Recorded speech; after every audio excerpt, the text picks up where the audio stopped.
Good evening. I shared something on my Facebook today, and I can't quite put into words how eloquent this post on Facebook was. So I'm going to read it to you.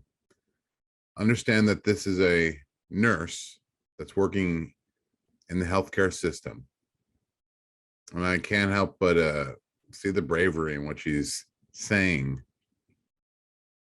So here we go.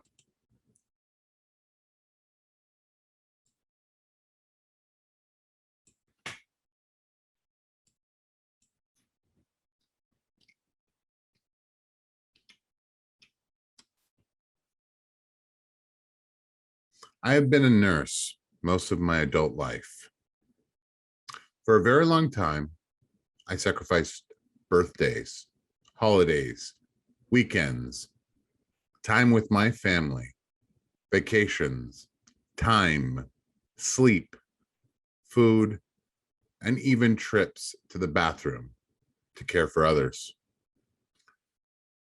I have made the choice to leave my sick children at times so I could care for your family. I never chose who to help.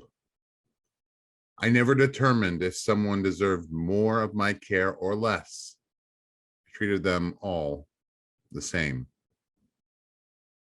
I've performed CPR on the grandmother who requested to be a DNR, but you made the choice to rescind it.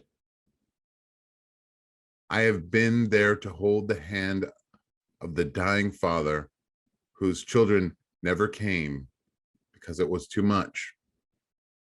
I have cared for the intoxicated man who called me every name under the sun, all while the person he hit is dying in the next room. I have cared for the drug addict who relapsed for just one more high. I have held the baby whose mother dropped her off at the ER door, never to return. I still took care of the person who chose to end their life, the ones who didn't make it, and the ones who survived to regret it. I have cared for the child who drowned when no one was watching. I have cared for the grandfather who the family refused to pull the plug because it would halt the monthly Social Security check.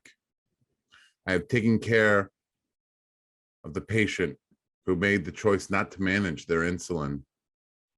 I have had compassion for the chronically ill patient who refused to take their medication or manage their disease. I took care of the family member who should have had access to hospice, but was forced to refuse and never to give up by their family. I've honored the religious choice to deny blood products or other medical care, even when it cost their life and I couldn't understand. I've cared for the homeless mental patient who continued to refuse help. I supported and cared for each one, no matter their choices, despite their choices. And now I see nurses being threatened, intimidated, fired for their choice. Like their choice doesn't matter. Like their body autonomy shouldn't exist. And now I see healthcare professionals stating they will not care for people the same because of a choice, stating they should just let the vaccinated people die. Discrimination based on age, religion, sex, race, color, or creed is wrong. And discrimination based on injection status is just as wrong. If you are a healthcare professional doing this, stop. think about the implications of what you're saying, doing, proposing. I'm sorry. I'm not sorry. Someone should have said this a long time ago. And then she posted a picture of her, I assume in the hospital, with a very sophisticated air filtration mask, which that makes sense. That probably could stop a virus rather than a piece of cloth.